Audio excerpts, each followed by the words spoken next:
Yo, this is the Fence Man here with this week's Top Rope TV Fence Man exclusive. I'm here with Molly Holly. Hi, thanks for having me.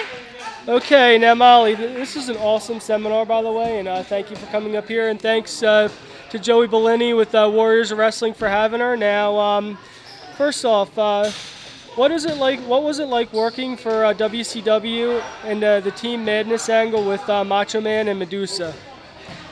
Well, it was a great experience for me to go from the indies, working in front of 20 people, to be on Nitro during the hottest time when wrestling, the Monday Night Wars were happening. And so for me, it was awesome to be with the people that I used to watch on television as a child, to be in the ring with them. I mean, it was surreal to actually be a part of that experience. I loved it. It was definitely one of the highlights, just to go from minor leagues to being in the main event. Very cool. And you've been quoted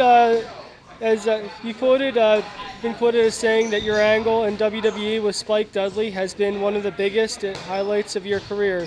What made that so? Well, to be a part of a storyline that fans can connect with, or to look forward to what's going to happen next, that makes the job so worth it, because it's one thing to have a match where you're responsible for entertaining the fans with that, but when there's a story attached to it, you can draw so much more emotion out of the fans and out of yourself to really put on a good show, and so that's why I love that time with Spike. Okay. Thank you. Now, when the WWF became WWE, you underwent a huge transformation, not just gimmick, but look as well. What was it brought on by changes in WWE that you began to think it was time for something different?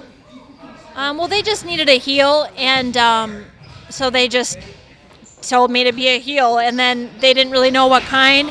And Ivory was super popular with the right to censor, so I was just kind of like a knockoff version of the Ivory's right to censor type of gimmick as a heel, and it worked for me. It was okay. I mean, I didn't really enjoy being a heel, but the transformation was just because Jazz had hurt her knee and they needed a heel, and so they just asked me if I would do it, and I did. Okay, thank you. And then you've appeared very sporadically for various independent companies and for WWE.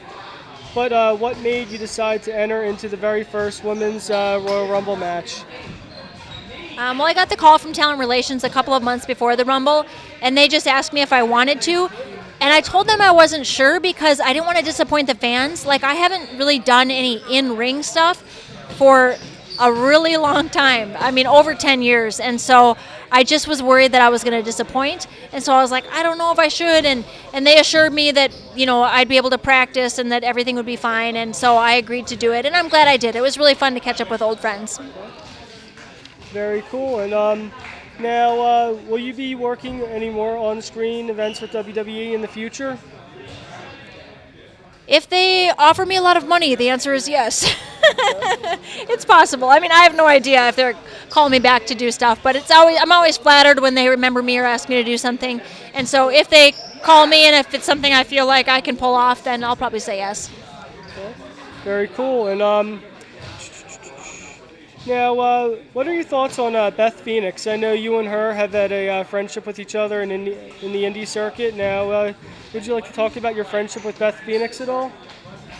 Well, I really never worked with Beth full time. She was a fan, and she came and met me at some WWE fan access type of thing. And I really liked her, and she gave me a VHS tape, and she told me she was a pro wrestler. I watched it. I thought she was good. I helped her with her tryouts and everything. But we never, hung out on the indies. And really, I had left the WWE about the time that she had started. So we never really worked together. But during the time that she was trying to make it, I knew she was going to be good. And so I did my best to try to help her at least put her best foot forward, even though she already had the talent, and she might have made it regardless of me. But I just saw something special in her, and so, like I said, we didn't really hang out a bunch, but I just knew that she was super talented and that she deserved to be a women's champion. Okay. Now, also, I was watching a video on YouTube on Gorgeous George, and she mentioned you in the video. Now, have you ever worked with Gorgeous George or had any experience with her? Well, it was actually because of Gorgeous George that I got my big break in WCW. She asked Macho Man if I could be a part of their entourage on television, and he said yes. So I taught her the wrestling moves that helped her in her match against Charles Robinson at one of the WCW pay-per-views. And even though she's wild and crazy, I really enjoyed her friendship and working with her.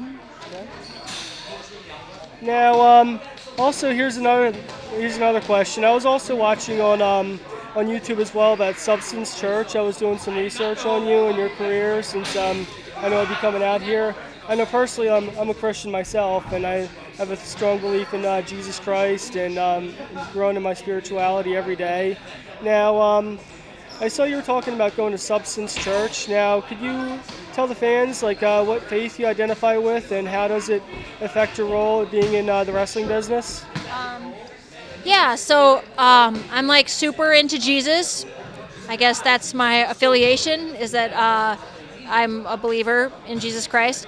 As far as like my church style, it's not super traditional, but we go to the Bible for truth, and we believe in God's love and forgiveness, and so that's like, I'm kind of disassociated from like the wrestling tribe these days, and I definitely feel like my tribe is with other believers in Christ that want to make the world a better place, that want to the steward the gifts that God has given us, the way that God has poured love onto us, like we want to pour love onto others.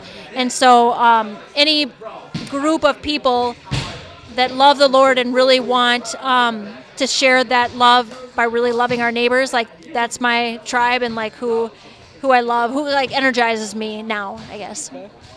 Because I know, like, especially in the last 6 months, I'm actually in recovery from alcoholism, and that's what actually one thing that led me to my high spiritual awakening like I have. And I know, like, I feel my spirituality is stronger than ever, and it's just important that how Jesus Christ played a role in my life, and it's just very encouraging to know the same for you too, that the Lord is out there and how powerful God is, and like God could do anything at any time, and God could has a plan for everybody in His life. Now, do you have anything else you'd like to add at all, or? I think that about wraps it up. But thanks for having me. Okay. Now that was Molly Holly or Nora Ben Schoof here on Top Rope TV. Thanks for watching, and see you later. Back to you, Ken.